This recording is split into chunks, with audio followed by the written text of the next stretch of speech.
کو اس کی تبلیغ سے، اس کی تعلیم سے، اس کی تعمیر سے روک نہ سکے۔ وَادْعُ إِلَىٰ رَبِّكَ، آپ اپنے رب کی طرف دعوت دیتے رہیے۔ وَلَا تَكُونَنَّ مِنَ الْمُشْرِكِينَ، اور مشرکین میں سے مت ہو جائے۔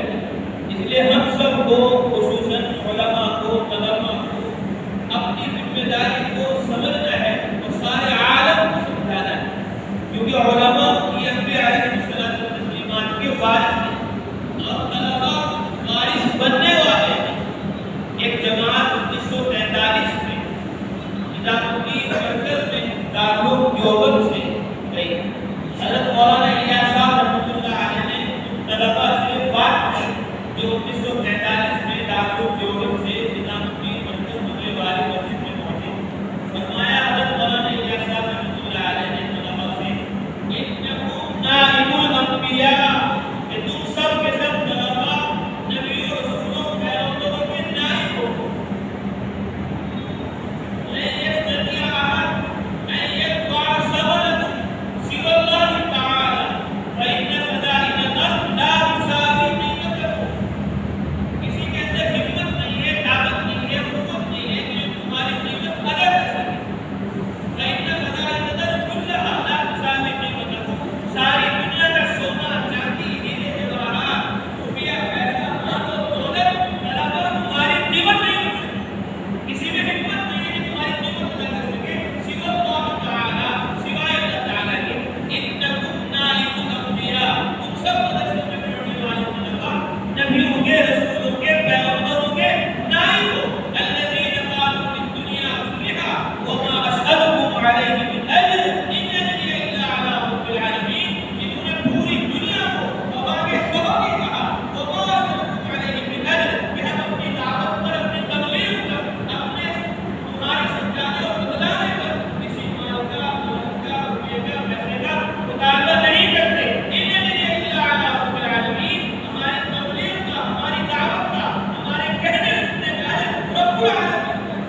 ہم اللہ کے داعی ہیں، ہم اللہ کے پیغمبر ہیں، ہم اللہ کے رسول ہیں، ہم اللہ کا علم تم تک پہنچانے کے لیے اللہ کی طرف سے بھیجے گئے ہیں۔ اس لیے ہمیں تم سے کوئی مطالبہ نہیں ہے سوائے اس کے کہ تم اللہ کو مان لو، سوائے اس کے کہ تم رسول اللہ کو مان لو، سوائے اس کے کہ تم اللہ کے علم پر ایمان لے آؤ اور اپنی زندگی کو علم الہی ہے پر بھی غالب کر دو، دنیا میں بھی کامیاب ہو جاؤ گے، آخرت میں بھی کامیاب ہو جاؤ گے۔ تو اس طرح نبی، رسول، پیغمبر علم الہی، علم نبوت کو لے کر امت کی بات جانتے ہیں، اسی طرح علماء کو بھی، طلباء کو بھی، مسلمانوں کو بھی، جلنے والوں کو بھی علم الہی، علم نبوت، قرآن اور حدیث کو لے کر امت کی بات جاننا ہے، انسانیت کی بات جاننا ہے۔ اللہ فرماتے ہیں وَلَقَدْ أَرْسَلْنَا مُوسَىٰ بِآيَاتِنَا، ہم نے بھیجا موسیٰ کو اپنی آیتیں دے کر، کیوں؟ أَنْ أَخْرِجْ قَوْمَكَ مِنَ الظُّلُمَاتِ إِلَى النُّورِ، کہ آپ اپنی قوم کو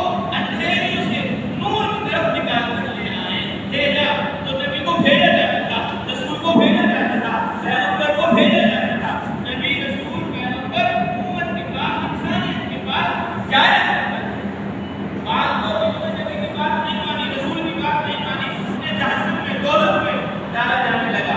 كُلَّمَا أُلْقِيَ فِيهَا فَوْجٌ سَأَلَهُمْ خَزَنَتُهَا أَلَمْ يَأْتِكُمْ نَذِيرٌ، جب مجرموں کو، گناہگاروں کو، نافرمانوں کو، جاہلوں کو، غافلوں کو، علم الہی، علم نبوت کو حاصل نہ کرنے والوں کو دوزخ میں جب ڈالا جانے لگا، سَأَلَهُمْ خَزَنَتُهَا، وہاں کے داروغہ نے پوچھا أَلَمْ يَأْتِكُمْ نَذِيرٌ، کیا تمہارے پاس کوئی ڈرانے والا نہیں آیا؟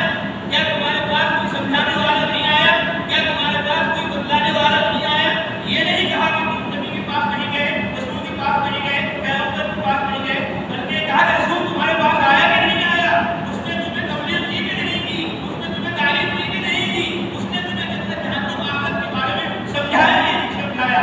انہوں نے صاف کہا قالوا بلى قد جاءنا نذير فكذبنا وقلنا ما نزل الله من شيء إن أنتم إلا في ضلال كبير۔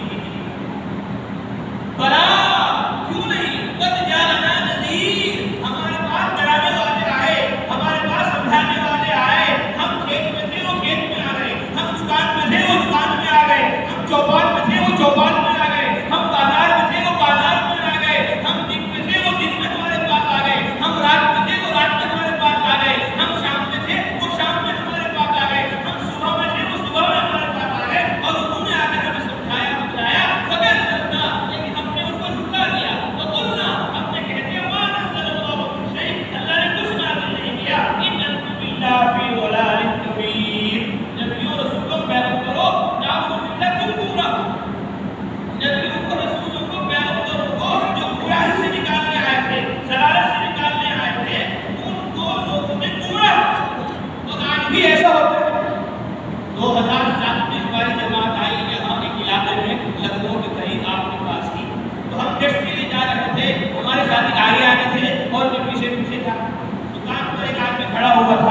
معلوم کرنا ہے یہ لوگ کون ہیں